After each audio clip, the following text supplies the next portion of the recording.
നമസ്കാരം സുഹൃത്തുക്കളെ, എന്നെ നിങ്ങൾക്ക് നന്നായി പരിചയമുണ്ട്.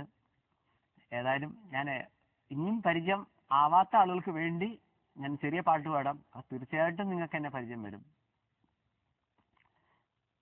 രാത്രി ശുഭരാത്രി, ഇനി എന്നും ശിവരാത്രി, ജന്മം പുനർജന്മം നീ എന്നും കാമാക്ഷി, രാഗമനുരാഗം നീ എന്നും അനുരാഗി, പ്രേമം പുതുപ്രേമം നീ എന്നും മണവാട്ടി, ഓ പ്രിയേ ഓ പ്രിയേ ഓ പ്രിയേ. എനിക്ക് ഉറപ്പിച്ചു പറയാൻ പറ്റും, ഈ ഗാനം ഇന്ന് കേൾക്കാത്ത ഒരു ചെറുപ്പക്കാരനോ ചെറുപ്പക്കാരിയോ ഇന്ന് ഈ കേരളത്തിലില്ല.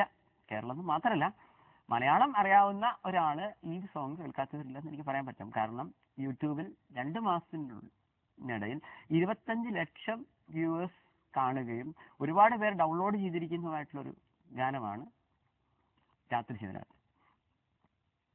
ഈ സിനിമ എൻ്റെ പ്രഥമ സംരംഭമാണ്. ക്യാമറ ഒഴിച്ച് പരമാവധി ജോലികൾ ഞാനിതിൽ ചെയ്തു. അപ്പോൾ എൻ്റെ പ്രഥമ സംരംഭമായ കൃഷ്ണനും രാധയും എന്ന സിനിമയിലെ 8-ൽ ഒരു ഗാനമാണ് നമ്മളിപ്പോൾ പറഞ്ഞ ഗാനം. ഈ സിനിമ സംബന്ധമായിട്ട് ഒരുപാട് വളരെ ആൻസൈറ്റഡ് ആണ് ആളുകൾ. എങ്ങനെയാണ് ഈ സിനിമ വരുന്നത്? നമ്മളിപ്പോൾ ജൂലൈ ലാസ്റ്റ് അല്ലെങ്കിൽ ആഗസ്റ്റ് ഫസ്റ്റ് ആയിട്ട് സിനിമയുടെ റിലീസ് വിചാരിക്കുകയാണ്. അപ്പോൾ സിനിമയുടെ കഥയെ സംബന്ധിച്ചൊക്കെ അങ്ങനെ ആളുകൾ പല രീതിയിൽ എന്നോട് ചോദിക്കേണ്ടായി. സ്നേഹവും വിരഹവുമാണ് ഞാൻ യഥാർത്ഥത്തിൽ ഈ സിനിമയിലൂടെ വിചാരിച്ചത്. ഈ രാത്രി ശിവരാത്രി എന്ന ഈ പാട്ട് തന്നെ ഞാൻ എഴുതുമ്പോൾ എനിക്ക് കാരണം പ്രേമത്തെക്കുറിച്ചൊക്കെ വളരെ ആധികാരികമായിട്ടൊക്കെ നമുക്ക് പറയണമെങ്കിൽ നമ്മളിപ്പോൾ ഒരു 4-5 പെൺപിള്ളേരെയൊക്കെ പ്രേമിച്ച് പരിചയമുള്ള ഒരാളൊക്കെ ആണെങ്കിൽ ഇതൊക്കെ വളരെ എളുപ്പമായിരുന്നു. കാരണം ഇപ്പൊ അവർക്ക് നമ്മൾ മുൻകാലങ്ങളിൽ എഴുതിയ വല്ല ലവ് ലെറ്ററോ ഇതിനൊക്കെ വെച്ച് നമുക്ക് കാര്യങ്ങൾ എളുപ്പമാക്കാമായിരുന്നു. പക്ഷേ എന്നെ സംബന്ധിച്ചിടത്തോളം ഞാൻ ഇന്നുവരെ ആരും പ്രേമിച്ചിട്ടില്ല. സോ എല്ലാവരും ഇമാജിനേഷനിൽ എഴുതിയതാണ്. അപ്പോൾ വരികളായാലും അതിൻ്റെ ഒരു ഫ്ലോ യഥാർത്ഥത്തിൽ എനിക്ക് കിട്ടിയിട്ടുണ്ടോ എന്ന് അറിയില്ല. ഇപ്പോൾ അതിന് ഒരു പാട്ട് എഴുതാൻ വേണ്ടി പ്രേമിക്കാനുള്ള സമയവും ഇല്ല. പെണ്ണുങ്ങൾക്കും കൂടെ തോന്നണമല്ലോ, നമുക്ക് വൺ സൈഡായി പ്രേമിച്ചിട്ടും കാര്യമില്ലല്ലോ. അങ്ങനെ എൻ്റെതായ ഒരു ഐഡിയയിലൊക്കെ എഴുതിയ പാട്ടാണ്. ഏറ്റവും ചുരുങ്ങിയ വർഷം മനസ്സിൽ ഹൃദയത്തിൽ സ്നേഹം കൊണ്ടു നടക്കുന്ന ആളുകൾക്ക് ആ പാട്ട് ഇഷ്ടപ്പെടണമെന്ന്. അതേപോലെ രാത്രി സമയങ്ങളിൽ ഭർത്താവിനെ പിരിഞ്ഞിരിക്കുന്ന ഭാര്യയ്ക്കും ഭാര്യയെ പിരിഞ്ഞിരിക്കുന്ന ഭർത്താവിനും കാമുകനെ പിരിഞ്ഞിരിക്കുന്ന കാമുകിക്കും ഒക്കെ ഈ ഗാനം വളരെ ഇംപ്രസ്ഡ് ആയിട്ട് തോന്നണം, അല്ലെങ്കിൽ അവർ ഈ പാട്ട് മറ്റുള്ളവരെ പാടി കേൾപ്പിക്കണം എന്നുള്ളൊരു ഐഡിയയിൽ ഞാൻ ചെയ്താണ്. എനിക്ക് തോന്നുന്നു ആ ഒരു മനഃശാസ്ത്രം വളരെ ക്ലിക്കായതായിട്ടാണ് എനിക്ക് തോന്നുന്നത്.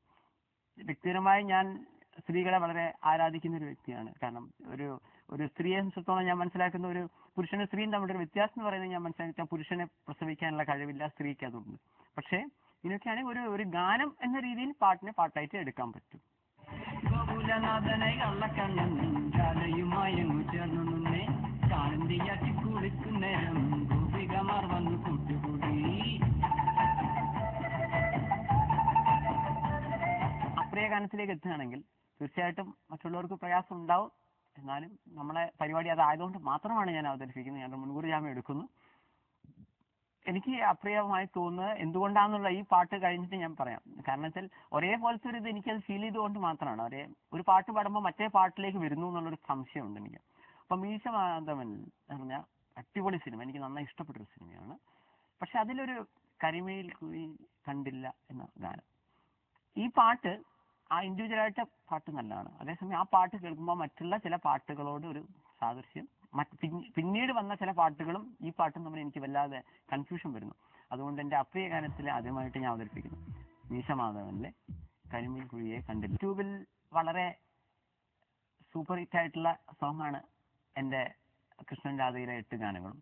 അതേസമയം സൂപ്പർ ഹിറ്റ് ആകുമ്പോൾ തന്നെയും ഒരു ഭാഗത്തു നിന്ന് ശക്തമായിട്ടുള്ള വിമർശനങ്ങളും എൻ്റെ ഗാനങ്ങൾക്ക് നേരിടേണ്ടി വന്നിട്ടുണ്ട് എന്നുള്ള സത്യമാണ്. ഞാനല്ല ഫസ്റ്റ് യൂട്യൂബിൽ കൊടുത്തിരുന്നത്, എൻ്റെ ഒരു ഫ്രണ്ടാണ് കൊടുത്തത്. എൻ്റെ നമ്പറും വെച്ചിരുന്നു. അപ്പോൾ തുടർച്ചയായിട്ടുള്ള ഫോൺ കോളൊക്കെ ഇങ്ങനെ വരാൻ തുടങ്ങുമ്പോഴാണ് ഞാൻ കാര്യങ്ങൾ അറിയുന്നത്. അപ്പോൾ ഒരു ഭാഗത്തു നിന്നുള്ളൊരു എൻ്റെ ഒരു ഗാനത്തിലുള്ളൊരു വിമർശനം ഇതായിരുന്നു, കുറച്ച് ചെറിയൊരു കുട്ടിയെ വെച്ചിട്ടാണ് അഭിനയിച്ചിരിക്കുന്നുള്ളത്. അപ്പം ഞാൻ അവരോട് പറയണ്ടായി, ഇതൊരു സിനിമയിലെ ഗാനമാണ്, സിനിമയിൽ ഏത് സിറ്റുവേഷനിൽ വരുന്നു എന്നതിനനുസരിച്ചിട്ടാണ് ഒരു സിനിമയിലെ കാണാൻ വരിക. ഈ ഒരു 14 വയസ്സുള്ള ഒരു പെൺകുട്ടിയുടെ പ്രേമമാണ് നമ്മൾ അവിടെ കാണിക്കാൻ ശ്രമിച്ചിരുന്നത്. കുറച്ച് പ്രായമുള്ള ഒരാളെ അവൾ പ്രേമിക്കുന്നു, അവളെ തൊട്ട വീട്ടിലൊരു കുട്ടിയുമായിട്ടുള്ളൊരു ബന്ധമാണ്. അപ്പോൾ നമ്മൾ ആ 14 വയസ്സുള്ള ഒരു കുട്ടിയായി തോന്നുന്ന രീതിയിൽ ഒരു കുട്ടിയെ വെച്ചിട്ടാണ് നമ്മൾ അത് ചെയ്തത്. പിന്നീട് സംഭവിക്കുന്നത് ആ കുട്ടിയുടെ പേരാണ് പ്രിയ. ഇത് ഞാനും കണ്ട ആളുകൾക്ക് മനസ്സിലായില്ല. ഞാൻ ഓ പ്രിയ എന്നൊക്കെ എഴുതിയപ്പോൾ ആളുകൾ വിചാരിച്ചിട്ടുണ്ടാവും എനിക്കെന്തോ വായ തോന്നി കുറെ വേർഡ്സ് എഴുതി എന്നാണ് കരുതിയത്. യഥാർത്ഥത്തിൽ ഈ നായകനായ ക്യാരക്ടറിന്റെ പേര് ജോണും ആ പെൺകുട്ടിയുടെ പേര് പ്രിയയാണ്. അപ്പൊ ആ പെൺകുട്ടി അവരെ ഈ പാട്ട് അയാൾ ഈ ആൽബത്തിൽ സോങ് എഴുതുന്ന ആളാണ് നായകൻ. അപ്പൊ നായകൻ ഈ ഓ പ്രിയ എന്ന് എഴുതിയപ്പോൾ ഇങ്ങനൊരു പാട്ട് എഴുതുകയും ആ പാട്ട് തന്നെ കുറിച്ചാണ് എഴുതിയെന്ന് തെറ്റിദ്ധരിക്കുന്ന കുട്ടി ഈ നായകനെ പ്രേമിക്കുന്നതാണ് ഒരു കഥ.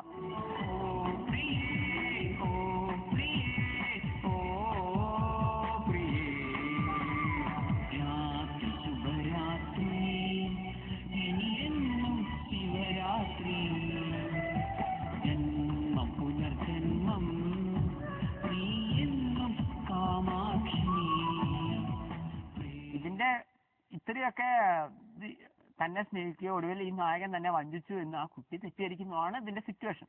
അപ്പൊ ഇതിന്റെ ഈ ശരിക്കും സിനിമയിലെ അടുത്ത സീൻ എന്ന് പറയുന്നത് ഈ നായകൻ വേറൊരു പെൺകുട്ടിയോടെ ഒളിച്ചോടി കല്യാണം കഴിക്കുകയും ഈ പെൺകുട്ടി സ്ട്രെയിറ്റ് ആയിട്ട് വന്നിട്ട് നിങ്ങൾ എന്നെ പറ്റിച്ചു വഞ്ചിച്ചു, നിങ്ങൾ എന്റെ പുറകെ നടന്നാണ് ഓ പ്രിയ എന്നൊക്കെ പറഞ്ഞ് പാടിയ മനുഷ്യനാണെന്നൊക്കെ പറയുന്ന ഇതാണ് സിറ്റുവേഷൻ. അപ്പോൾ സിറ്റുവേഷൻ സംബന്ധിച്ചിടത്തോളം ആ പാട്ട് കറക്റ്റാണ്. പക്ഷേ ഈ പാട്ട് മാത്രം കാണുന്ന ഒരാളെ സംബന്ധിച്ചിടത്തോളം ഈ പ്രിയ എന്നുള്ളത് ഈ ക്യാരക്ടറിന്റെ പേരാണെന്നും ഇതാണെന്നൊന്നും ആ കാര്യങ്ങൾ അറിയാതെയാണ് ചിലർ പറഞ്ഞത് എന്താ ഇത്രയും ചെറിയ ആളെ വെച്ച് ചെയ്യുന്നു. ചിലരോടൊക്കെ ഞാൻ ചോദിച്ചു അങ്ങനെ നായകന്റെ അതേ ഏജ് ഗ്രൂപ്പിൽ തന്നെ നായികമാരെയൊക്കെ അഭിനയിക്കുന്നൊക്കെ നമ്മൾ വാശി പിടിച്ചു കഴിഞ്ഞാൽ മലയാള സിനിമയിലെ എല്ലാ നായികമാരും ഭൂരിഭാഗം നല്ല പ്രായമുള്ള സീനിയർ സിറ്റിസൺസ് ആയി പോകും. മലയാളം എന്നല്ല ഏത് ഭാഷയിലും സ്ഥിതി അങ്ങനെ തന്നെയാണ്. അപ്പൊ അങ്ങനെ ഒരു നിയമങ്ങളൊന്നുമില്ല. ഒന്നാമത്തെ കാര്യം നായകനും നായികയും തമ്മിൽ ഇത്ര വയസ്സിന്റെ ഒക്കെ ഡിഫറൻസ് വേണമെന്ന് എവിടെ എഴുതി വെച്ചിട്ടൊന്നുമില്ല മെയിൻ ആയിട്ടുള്ള കാര്യം. പക്ഷേ ഞാൻ ഈ കാര്യങ്ങളൊക്കെ പറഞ്ഞപ്പോൾ പലർക്കും കാര്യങ്ങൾ കൺവിൻസിങ് ആണ്.